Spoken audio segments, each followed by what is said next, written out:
The man discovered something strange. The neighbors have been gradually moving out recently. He recalled that his sister had asked him to leave and join her a few days ago. So, Neil took his cat and went to the airport. He was preparing to head to Canada. Suddenly, there was a commotion at the security checkpoint. People's passports were all rejected by the system. Then, all flights were canceled at the same time. Neil received an alert. Just now, 2 cases of a rabies virus variant were detected in the city.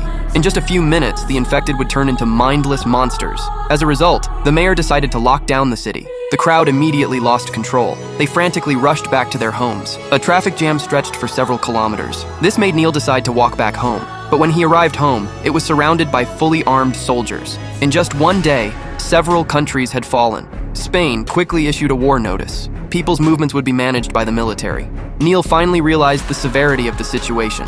But when he went to the supermarket, the shelves were already bare. Crowds of people were everywhere buying supplies. He had to search for some leftover supplies in a gas station store. In a hurry, Neil returned home. Fortunately, he had worked as a welder before, so he reinforced the doors and windows. At night, drones broadcasted from above. It turned out the military was planning to manage all the people gathered together. Soon, after the military withdrew, Neil started living an isolated life. But not long after, the food he had stored was running low. So, Neil had to wear basic protective gear and go out to collect supplies. Neil constantly sneaked into his neighbors' homes. But when he was about to search another house, he discovered an elderly man living alone.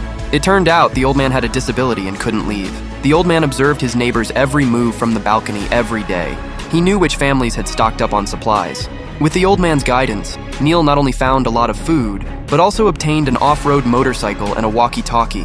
But one night, a broadcast came through the radio. The military was making a final call to gather the survivors. They would gather at the Alrosa port. The survivors would be sent to the Canary Islands. With food almost running out again, Neil persuaded the old man to leave with him.